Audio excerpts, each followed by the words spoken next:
guys, Nalani with Stonthetic here today. Today we have this amazing video for you of this striated gray marble. As you can see here, this is one of our bigger sample boards, so it has the rock face edge, our half nose edge, and our regular edge on it.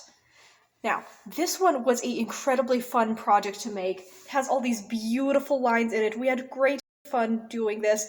We had a chance to do some of the regular marbling effects that you see, where we go ahead and we jab in some ink, some of the colors in with our brush, as well as then we went on top of that with some lines, and you'll see both of that in the video here today.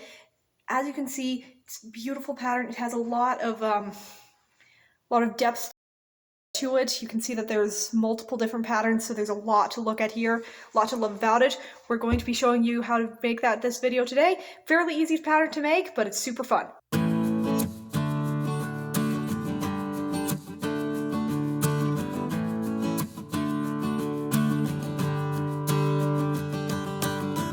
Our first step is to take our 2-part epoxy mixture and mix it with a drill for 2 minutes. After that, we'll add in some opaque white dye and mix until our epoxy turns white. Once finished, we'll pour out our mixture onto the board, which has been already painted with gallery white ahead of time. Grabbing our 1/8" square notch trowel, we'll mix that epoxy a bit further, just to make sure that it's as thoroughly mixed as it can get, and we'll spread the epoxy across the board, to the corners and a little over the edge.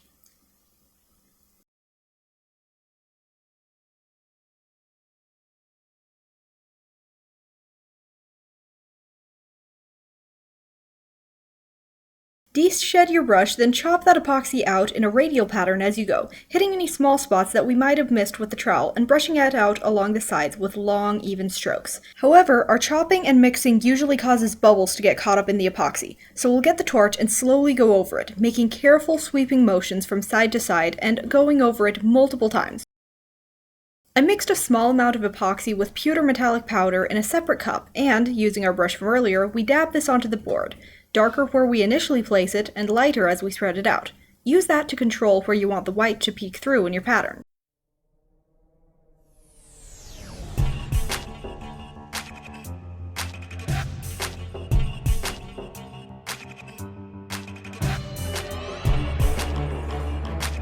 These brush marks will look very artificial at first, which is why I use a heat gun to blow the pattern into a softer, more natural version of itself with no hard brush lines.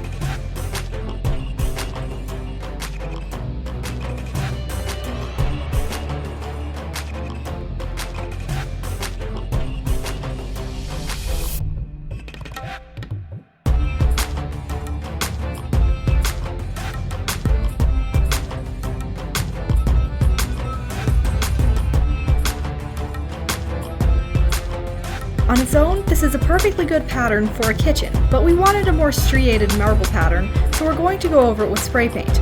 We first stripe our board with black, and then we go over the black with the white.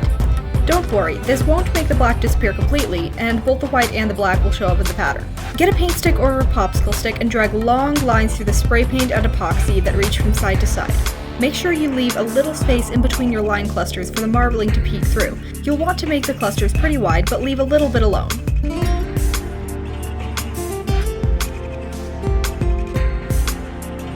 Now we'll get a little bit of white tinted epoxy and dip our popsicle stick into it, streaking white lines into our clusters.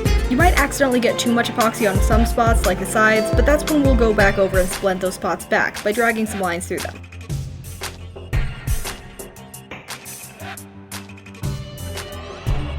Use the heat gun to blow the lines out in ways that look aesthetically pleasing to you. This step will also make the lines wider still, and turning the untouched parts in our middle into smaller bands that will become smaller still as we grab our board and tilt it.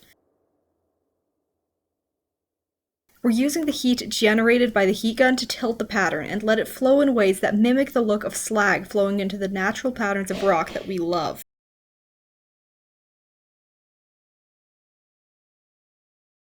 If that still isn't enough flow for you, you can grab a torch like we did here and heat the pattern up further to make it flow faster and in more extreme ways.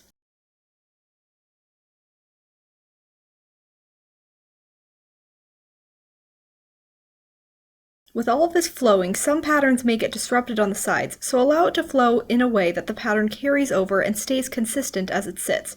You may want to touch up some of the sides with a little bit of leftover light or dark epoxy if you see any spots that are starting to look a bit weird on the sides.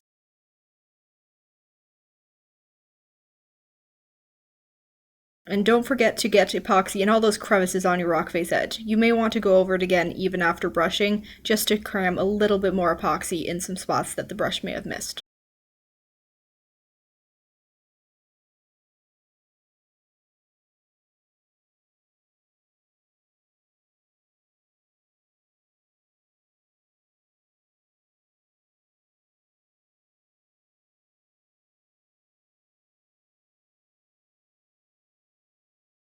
I had a lot of fun making that here today. It's a great pattern for if you're wanting a lot of grays, blacks, and whites in it with a good pattern variation in it, so make sure that everything in it pops. If you liked the video, make sure that you hit the like button, that you subscribe to see more videos from our channel, that you comment below to tell us what you liked in the video, or if there's anything that you think that we could do better, and share that with others on social media. From all of us here at Synthetic, built by you, built for less, built to last. We'll see you on the next video. Thanks for watching!